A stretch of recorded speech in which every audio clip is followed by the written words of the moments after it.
ஜெபம். அன்பின் தகப்பனே, உம்மை நன்றியோடு துதிக்கிறோம் அப்பா, ஸ்தோத்தரிக்கிறோம், நன்றி செலுத்துகிறோம். உம்முடைய அன்புக்காக, உம்முடைய கிருபைக்காக, உம்முடைய இரக்கங்களுக்காக நன்றி அப்பா. உம்முடைய கிருபை எங்களை தாங்குகிறது, ஏந்துகிறது, சுமக்கிறது. நன்றி செலுத்துகிறோம் அப்பா. காலை தோறும் உம்முடைய கிருபை புதிதாய் இருக்கிறது. நன்றி செலுத்துகிறோம். எங்களுக்கு என்ன தேவைகளோ எல்லாவற்றையும் சிலுவையில் செய்து முடித்திருக்கிறீர். அந்த சத்தியத்திற்கு நேராக எங்களை வழி நடத்தி கொண்டிருக்கிறீர். வார்த்தையாக எங்களிடத்தில் கடந்து வருகிறீரப்பா. எங்கள் தேவைகளை அறிந்திருக்கிறீர். நாங்கள் நடக்க வேண்டிய வழியை எங்களுக்கு காட்டுகிறீர். நம்முடைய திட்டங்களை எங்களுக்கு நீர் அறிவிக்கிறீர். நம்முடைய வார்த்தையினாலே நாங்கள் வாழ்கிறோம். உம்முடைய வார்த்தையினாலே நாங்கள் இருக்கிறோம், அசைகிறோம். தகப்பனே, எங்களுக்கு தேவையான மன்னாவை எங்களுக்கு தாரும். என்னை முழுமையாக அர்ப்பணிக்கிறேன். என்ன தேவையில் இருக்கிறாங்களோ அவர்களோடு கூட இந்த வார்த்தையின் மூலம் இடைப்படுவதற்காக நன்றி. இயேசுவின் மூலம் ஜெபிக்கிறேன் நல்ல பிதாவே, ஆமேன். Praise the Lord. ஹல்லேலூயா. நன்றி இயேசுவே. தேவனுடைய அன்பை குறித்து நம்ம பார்த்துக்கிட்டு இருக்கிறோம். தேவனுடைய அன்போட முக்கியத்துவம், அதனுடைய இயல்புகளை குறித்து நம்ம பார்த்துக்கிட்டு இருக்கிறோம். சிலுவையில் நமக்கு தேவையான எல்லாவற்றையும் தேவன் கிறிஸ்துவின் மூலமாக நமக்கு கொடுத்திருக்கிறார்.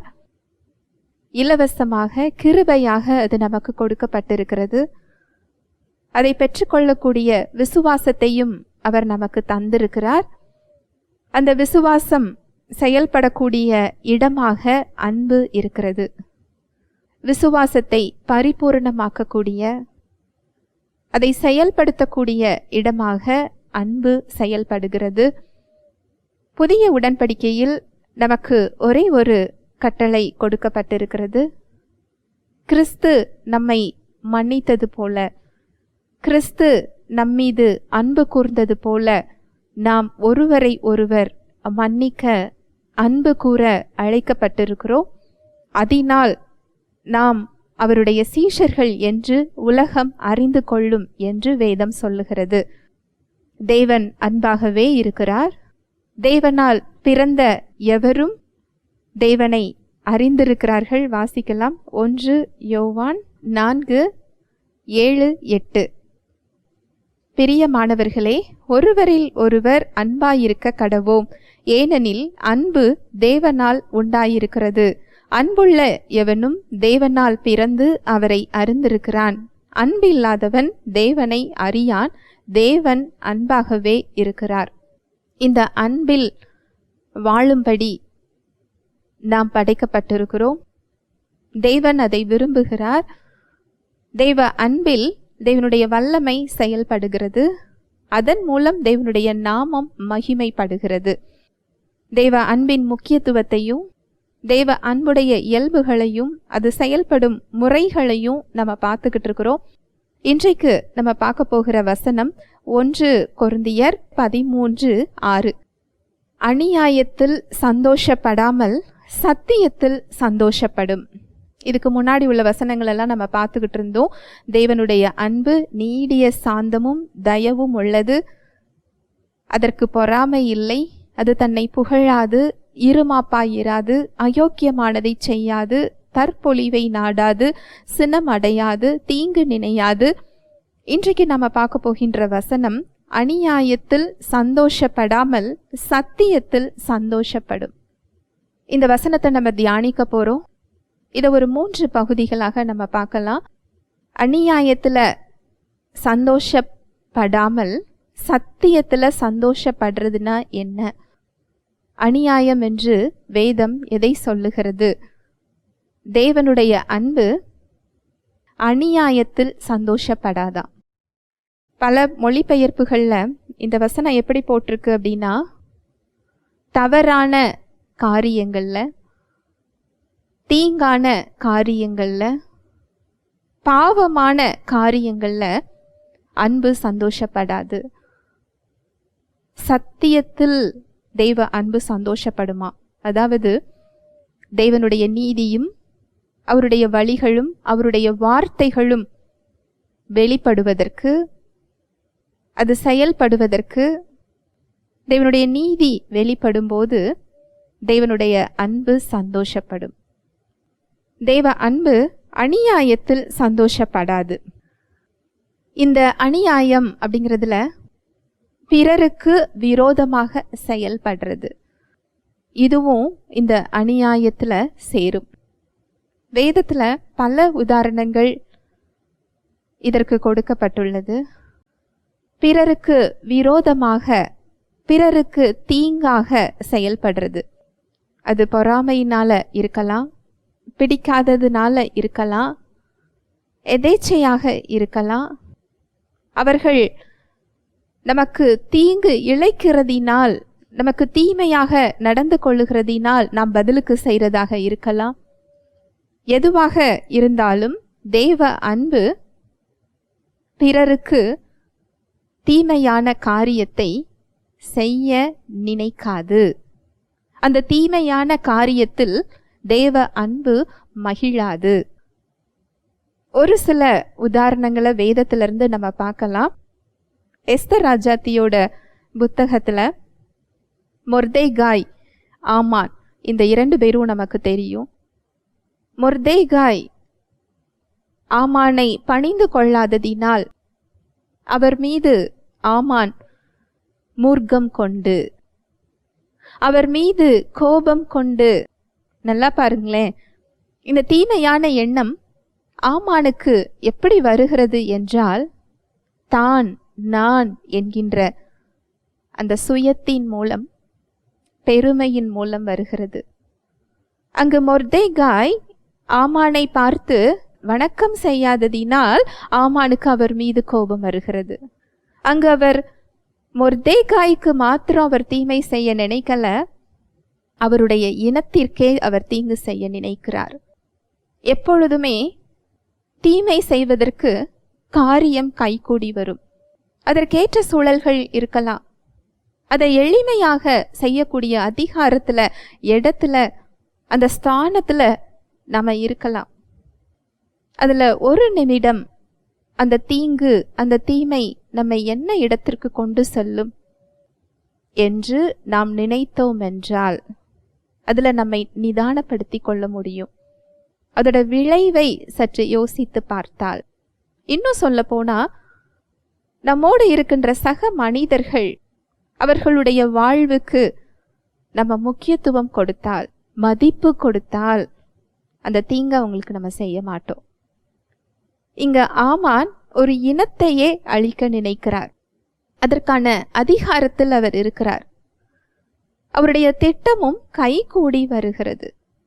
அங்கு மொர்தேகாய்க்கு எதிராக, எஸ்தர் ராஜாத்திக்கு எதிராக, யூத மக்களுக்கு எதிராக ஒரு பெரிய திட்டம் தீட்டப்படுகிறது. ராஜாவிடம் முத்திரை வாங்கி கொண்டு அந்த சட்டம் அவருடைய ஆட்சிக்கு கீழ் இருக்கிற எல்லா நாடுகளுக்கும் அனுப்பப்படுகிறது.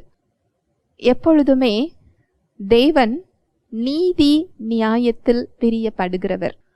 தேவனுடைய அன்பு அவரது நீதியில் பிரியப்படும். அந்த நியாயத்தை அந்த அன்பு விரும்பும். தேவ அன்பு அநியாயத்தை விரும்புவது இல்லை.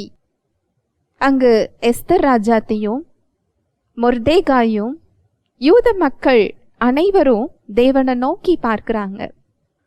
அங்க வழியே இல்லாத இடத்துல ஒரு வழி உண்டாகிறது. ராஜாவின் இடத்தில் அந்த தயவு கிடைக்கிறது. காரியம் மாறுதலாய் முடிகிறது. ஆமான் என்ன தீங்கான காரியம் செய்தாரோ அந்த தீங்கான காரியம் அவருக்கே நேரிடுகிறது. நம்ம ஒரு கோபத்துல, இது வேதத்துல சொல்லப்பட்ட உதாரணம் தானே அப்படின்னு நினைக்கலாம். ஒவ்வொன்றும் நமக்கு உதாரணங்களாக கொடுக்கப்பட்டிருக்கிறது, எடுத்துக்காட்டுகளாக கொடுக்கப்பட்டிருக்கிறது. ஆமானை போல நான் திட்டம் தீட்டவில்லை, ஒரு இனத்தை அழிக்க நினைக்கவில்லை என்று நீங்கள் நினைக்கலாம். ஒருவருக்கு எதிராக நாம் செய்கின்ற செயல்கள், ஒருவருக்கு தீங்காக நாம் எடுக்கின்ற முடிவுகள், திட்டங்கள், அதற்கு பின்னாடி ஒரு தீங்கு இருக்கிறது. ஒரு கோபம், ஒரு பொறாமை, அந்த பாவத்திற்கு வழிவகுக்கிறது. எப்பொழுதுமே இந்த தீங்கான திட்டங்கள், இந்த தீங்கான காரியங்கள் பாவத்திற்கு நேராக அழைத்து செல்லும், ஒரு அழிவை நோக்கி கொண்டு செல்லும். தேவன் அதில் பிரியமாய் இருப்பது இல்லை. தேவன் அதை விரும்புவது இல்லை. அவர் நீதி செய்கின்றவர், அவர் நியாயம் செய்கின்றவர். இன்னும் அநேக உதாரணங்களை நம்ம பார்க்க முடியும். தானியேல் புறஜாதி ராஜாக்களிடத்தில் ஒரு முக்கியமான பதவியில் அவர் இருக்கிறார். ஏன்னா விசேஷித்த ஆவியானவரால் அவர் அபிஷேகம் பண்ணப்பட்டிருக்கிறார். அவரோடு கூட அந்த விசேஷித்த ஆவியானவர் இருக்கிறதை ராஜாக்கள் கண்டு கொள்ளுகிறார்கள். தங்களுடைய அவையில் ஒரு முக்கியமான பொறுப்பை கொடுத்து தங்களோடு அவர் வைத்துக் கொள்ளுகிறார்கள். இதை கண்ட புறஜாதி அதிகாரிகள், பிரபுக்கள், மந்திரிகள் தானியேல் மீது பொறாமை கொண்டு, நல்லா பாருங்க, தானியேல் அவர்களுடைய வழிக்கு செல்லுவது இல்லை. அவர்களுக்கு எந்த தீமையையும் அவர் செய்யல. அவங்களுக்கு விரோதமாக எதையும் அவர் செய்யல. அவருடைய அந்தஸ்தும், அவருடைய செல்வாக்கும், அவருடைய அதிகாரமும், ராஜாவுடைய தயவும் அவர்களுக்கு அங்கு பொறாமையை கொடுக்குது. பொறாமை கொண்டு தானியேலிடம் குற்றம் தேடி அவரோட எந்த செயல்லையும் அவர்களால் குற்றம் கண்டுபிடிக்க முடியவில்லை. ஒரே ஒரு காரியம், தேவனோட காரியத்துல தானியேல் எந்த விஷயத்திலையும் அவர் காம்ப்ரமைஸ் ஆக மாட்டார், எந்த விஷயத்திலையும் விட்டு கொடுக்க மாட்டார் என்பதை அறிந்திருந்ததினால் அதை வைத்துதான் தானியேலை குற்றம் சாட்ட முடியும் என்று ஒரு பொல்லாப்பான ஒரு திட்டம் தீட்டுகின்றனர். தானியேலுக்கு எதிராக அங்கு திட்டம் தீட்டப்படுகிறது. ராஜாவுக்கும் வேற வழி இல்லை. ஏன்னா அந்த சட்டத்திற்கு அவர் ஒப்புதல் கொடுத்திருக்கிறார். அது தானியேல் என்று அறிந்தவுடன் ராஜாவுக்கு துக்கமாய் இருக்கிறது. ஏனென்றால் ராஜாவுக்கு பிரியமாக தானியேல் இருக்கிறார். அங்கு சிங்க கெபிக்குள் தானியேல் போடப்படுகிறார். நல்லா பாருங்களேன், ஒரு வாரம் அந்த சிங்கத்தை பட்னி போட்டிருந்தாங்களாம். ஒரு வாரம் பட்னி போட்ட அந்த சிங்கம் தானியேலை தூக்கி அந்த சிங்க கெபிக்குள் போடும்போது அவருக்கு எந்த தீங்கும் செய்யவில்லை. இதுல பல ஆவிக்குரிய உண்மைகளை நம்ம கற்றுக்கொள்ள முடியும். ஒரு நியாயமான ஒரு காரியத்திற்காக, ஒரு நீதியான ஒரு காரியத்திற்காக நீங்கள் உறுதியாக நின்று கொண்டு தேவனை பற்றி பிடித்து கொண்டால் அதுல பாதுகாப்பையும், உங்களுக்கு தேவையான பலன்களையும், தப்பிச் செல்வதற்கு வழியையும் கொடுப்பதற்கு தேவன் உண்மையுள்ளவராகவும் வல்லமையுள்ளவராகவும் விருப்பமுள்ளவராகவும் இருக்கிறார். தானியேல் கொஞ்சம் கூட தன்னுடைய கொள்கையில் அவர் பின்வாங்கவில்லை. தன்னுடைய உயிரே போனால் கூட தேவனுடைய காரியத்தில் அவர் விசுவாசமாக நிலைத்து நிற்கிறார். அங்கு சிங்கங்களுடைய வாய் கட்டப்படுகிறது. சிங்கங்களின் வாய்க்கு தானியேல் தப்புவிக்கப்படுகிறார். அங்க என்ன நடந்தது? மறுநாள் காலையில் அதிகாலமே ராஜா ஓடி வருகிறார். ஓடி வந்து அவர் கேட்கிறார். தானியேல் 6வது அதிகாரம் 21, 22. அப்பொழுது தானியேல், ராஜாவே, நீர் என்றும் வாழ்க. சிங்கங்கள் என்னை சேதப்படுத்தாத படிக்கு தேவன் தம்முடைய தூதனை அனுப்பி அவைகளின் வாயை கட்டி போட்டார். அதென்னென்றால், அவருக்கு முன்பாக நான் குற்றமற்றவனாய் காணப்பட்டேன். ராஜாவாகிய உமக்கு முன்பாகவும் நான் நீதி கேடு செய்ததில்லை என்றான். அடுத்த வசனம், தானியேல் 6வது அதிகாரம் 26, 27. என் ராஜ்யத்தின் ஆளுகைக்குள் எங்கும் உள்ளவர்கள் யாவரும் தானியேலின் தேவனுக்கு முன்பாக நடுங்கி பயப்பட வேண்டுமென்று என்னாலே தீர்மானம் பண்ணப்படுகிறது. அவர் ஜீவனுள்ள தேவன், அவர் என்றென்றைக்கும் நிலைத்திருக்கிறவர்.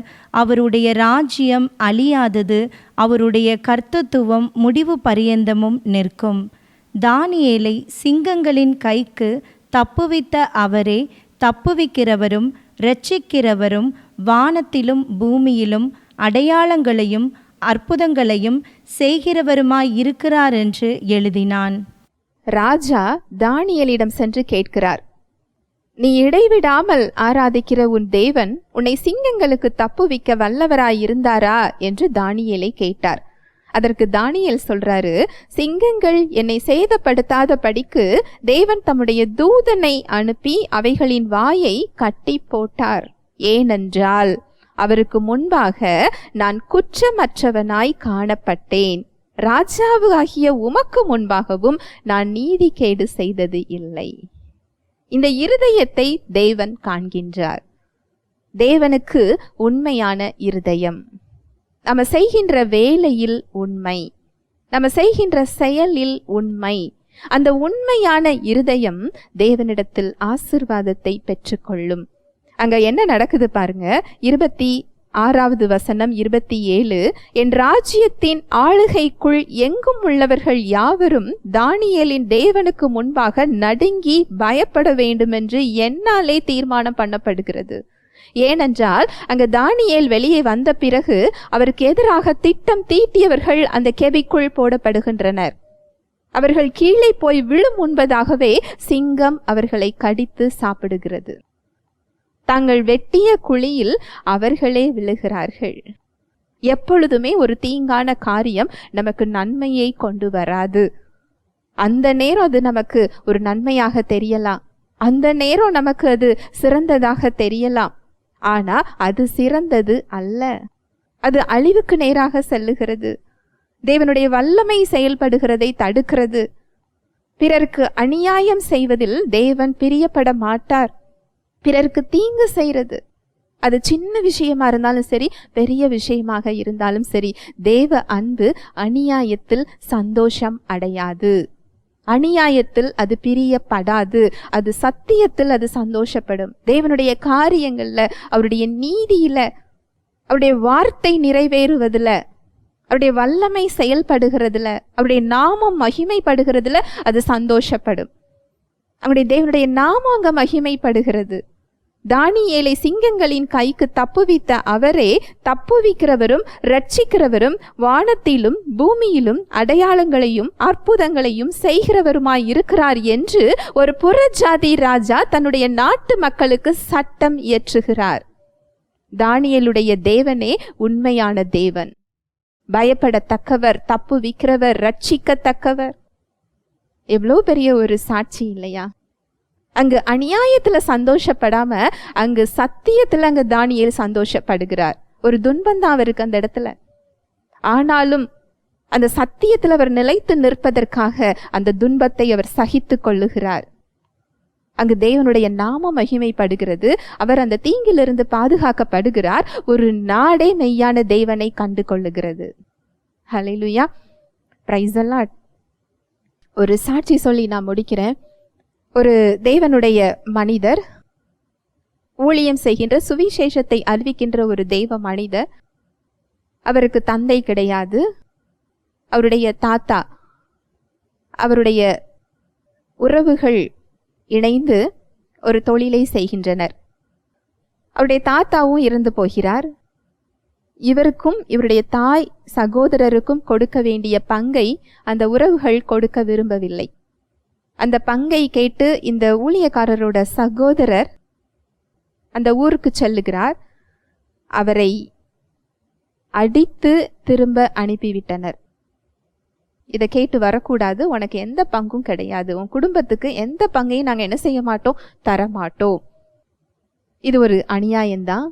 அவர்களுக்கு நியாயமாக செல்ல வேண்டிய அந்த சொத்து, அந்த பணம், அவர்களுடைய பங்கு அவர்களுக்கு கொடுக்க மாட்டோம் என்று ஒரு அநியாயத்தை அவங்க செய்கிறாங்க. ஒரு பொறாமை.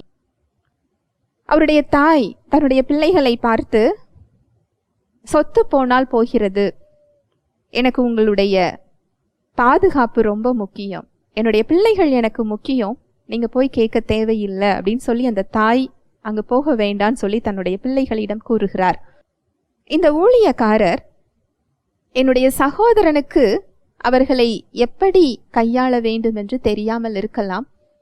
எனக்கு தெரியும், எனக்கு சத்தியம் தெரியும், என்னுடைய உயிருக்கு எந்த ஆபத்தும் நேராது என்று தாயிடம் சொல்லிவிட்டு அவர் அந்த ஊருக்கு செல்லுகிறார். இவரை பார்த்த உடனே அந்த தொழிலில் உள்ள ஒருவருடைய மனைவி இவர் பங்கு கேட்டு வருகிறார் என்று அவரை பார்த்த உடனே வாயின் வார்த்தைகளால் அவரை கோபமாக பேச ஆரம்பிக்கிறார். வாய்க்கு வந்தபடி வார்த்தைகளை என்ன செய்கிறார்? பேசுகிறார். 5 நிமிஷம் இல்லை, 10 நிமிஷம் இல்லை, 45 நிமிடங்கள் பேசினாராம். அந்த ஊழியக்காரர் என்ன சொன்னார் அப்படின்னா, ஒரு நல்லியில் டேப், அதை ரொம்ப ஃபோர்ஸா தண்ணியை திறந்து விட்டா எவ்வளவு வேகமாக தண்ணி விழுமோ அது போல அந்த பெண்மணியின் வாயிலிருந்து கோபமான, தூஷணமான, கேட்க முடியாத வார்த்தைகள் வந்து கொண்டே இருந்தது. இது ஒரு தீங்கான காரியம்தான். யாராயிருந்தாலும் அதுல பதிலுக்கு நம்ம பேசுவோம், சண்டை போடுவோம், போலீஸ் கம்ப்ளைண்ட்னு போவோம் இல்லையா? ஆனா இந்த ஊழியக்காரருக்கு சத்தியம் தெரிந்ததினால் அவர் வேற ஒன்றும் சொல்லல. அந்த பெண்மணியை பார்த்தவருக்கு பரிதாபம் வருகிறது. இந்த பெண்ணிடம் உள்ள கோபத்தின் ஆவியை விட, பொறாமையின் ஆவியை விட, வஞ்சகத்தின் ஆவியை விட எனக்குள் இருக்கும் இயேசு கிறிஸ்து பெரியவர். எனக்குள் இருக்கும் அன்பின் ஆவி பெரியது. தேவன் எனக்கு பயமுள்ள ஆவியை தராமல் பலமும் அன்பும் தெளிந்த புத்தியும் உள்ள ஆவியையே தந்திருக்கிறார். இந்த யுத்தத்தை நான் செய்ய போறதில்ல, என் சார்பில் கர்த்தர் செய்வார் அப்படின்னு சொல்லி அவர் இந்த வசனங்களை தன்னுடைய சிந்தனைகளில் தியானித்து கொண்டே முணுமுணுத்து கொண்டே அந்த இடத்துல நின்று கொண்டிருக்கிறார். வேற எந்த வார்த்தையும் இந்த ஊழியக்காரர் பேசவில்லை. 45 நிமிடங்கள் முடிந்தவுடன் அந்த பெண்மணி கோபமான, தூஷணமான வார்த்தைகளை பேசிவிட்டு இந்த ஊழியக்காரருடைய கண்களை பார்க்குறாங்க. உடனே ஓடி வந்து முழங்கால் போட்டு அந்த ஊழியக்காரருடைய கையை எடுத்து தன்னுடைய தலை மீது வைத்து கொண்டு, என்னை மன்னித்து விடு, எனக்காக ஜெபி அப்படின்னு சொல்லி சொன்னாங்களாம். அந்த பெண்மணிக்காக ஜெபித்து விட்டு அந்த இடத்திலேயே தன்னுடைய கணவரை வரவழைத்து அந்த குடும்பத்துக்கு, ஊழியக்காரருடைய குடும்பத்திற்கு என்ன சொத்து செல்ல வேண்டுமோ, என்ன பங்கு செல்ல வேண்டுமோ, அவங்களுக்கு சேர வேண்டிய தொகையை அவரிடம் கொடுத்து அனுப்பினார்கள். நமக்கு எதிராக ஒருத்தங்க தீங்கு செய்யும் பொழுதும் நீங்க கேட்கலாம், நான் யாருக்கும் தீங்கு செய்யல, எனக்கு எதிராக தீங்கு செய்கிறவர்களை நான் எப்படி மன்னிக்கிறது? எனக்கு எதிராக துரோகம் செய்கிறவர்களை எப்படி மன்னிக்கிறது? அந்த இடத்துல நான் அமைதியாக இருந்தால் நான் இன்னும் அதிகம் ஏமாற்றப்பட மாட்டேனா? உங்களுடைய வல்லமையில் உங்களால அமைதியாக இருக்க முடியாது. ஆனா தேவனுடைய அன்பை நீங்கள் சார்ந்து கொள்ளும் போது, உங்கள் நீதியை தேடாமல் தேவனுடைய நீதியை நீங்கள் பிடித்து கொள்ளும் போது யுத்தம் கர்த்தருடையதாக மாறுகிறது. கர்த்தருடையதாக மாறும் பொழுது காரியம் உங்களுக்கு சார்பாக அது செயல்படும். எனக்கு மற்றவர்களுக்கு தீங்கு செய்யக்கூடிய இயல்பு வருகிறதே, நான் செய்யக்கூடாது என்று நினைக்கிறேன், இதுல இருந்து நான் எப்படி வருகிறது என்றாலும் அந்த இடத்துல நீங்க மனம் திரும்பி அவருடைய மன்னிப்பையும் அவருடைய கிருபையையும் நீங்க சார்ந்து கொள்ளும் போது அந்த கிருபை அந்த தீங்கான எண்ணங்கள், அந்த தீங்கான காரியங்கள்ல இருந்து உங்களை விலக்கி பாதுகாக்க போதுமானதாக இருக்கிறது. அந்த கிருபை உங்க சிந்தனைகளை மாற்றி உங்கள் செயல்களை மாற்றுவதற்கு வல்லமையுள்ளதாக இருக்கிறது. அந்த அன்பு உங்களிடத்தில் ஒரு மாற்றத்தை கொண்டு வர காத்து கொண்டிருக்கிறது. தேவ அன்பு பிறருக்கு தீங்கு செய்வதில் மகிழாது, பிறருக்கு அநியாயம் செய்வதில் மகிழாது, மாறாக சத்தியத்தில் அது சந்தோஷப்படும். ஜெபிக்கலாம். அன்பின் தகப்பனே, நன்றி செலுத்துகிறோம் அப்பா. நன்றி ராஜா, உம்முடைய அன்புக்காக, உம்முடைய கிருபைக்காக, உம்முடைய இரக்கங்களுக்காக நன்றி. உம்முடைய சத்தியத்தின் மூலம் எங்களுக்கு நீர் எப்படி இருக்க வேண்டும் என்று கற்றுக் கொடுத்து கொண்டிருக்கிறீர். நாங்கள் மாற வேண்டிய இடங்களை சுட்டி காண்பித்திருக்கிறீர். எந்த காரியத்திலும் பிறருக்கு தீமை செய்ய நாடாமல் தேவனுடைய நீதியை நாட எங்களுக்கு நீர் கற்றுக் கொடுக்கிறீரப்பா. உம்முடைய வல்லமை நிறைந்த ஜீவன் நிறைந்த வார்த்தைகளுக்காக நன்றி. எந்தெந்த இடத்துல நாங்கள் பிறருக்கு தீங்கு செய்ய நினைக்கிறோமோ அந்த இடத்தை உம்முடைய கரத்தில் இன்று நாங்கள் ஒப்பு கொடுக்கிறோம். உம்முடைய நீதி எங்களை ஆளுகை செய்கிறதற்காய் நன்றி. உம்முடைய அன்பு எங்க சிந்தனைகள்ல எங்க வாழ்க்கையில வெளிப்படுகிறதற்காக நன்றி. உம்முடைய அன்பை கொண்டு நாங்கள் அந்த இடத்தை மேற்கொண்டு உம்முடைய நாமம் மகிமைப்பட எங்க வாழ்க்கையில நீங்க செயல்படுகிறதற்காக நன்றியப்பா. அதற்கு நாங்கள் எங்களை முழுமையாக ஒப்பு கொடுக்கிறோம். இதை கேட்கிற ஒவ்வொருவரையும் உடைய கருத்தில் தருகிறேன். இது வார்த்தையின் மூலம் அவர்களோடு நீர் இடைப்பட்டதற்காக நன்றி. உடைய கிருபை அவர்களை தாங்குகிறதற்காக நன்றி. இயேசுவின் நாமத்தினாலே நான் ஆசீர்வதிக்கிறேன். இயேசுவின் மூலம் ஜெபிக்கிறேன் நல்ல பிதாவே, ஆமென்.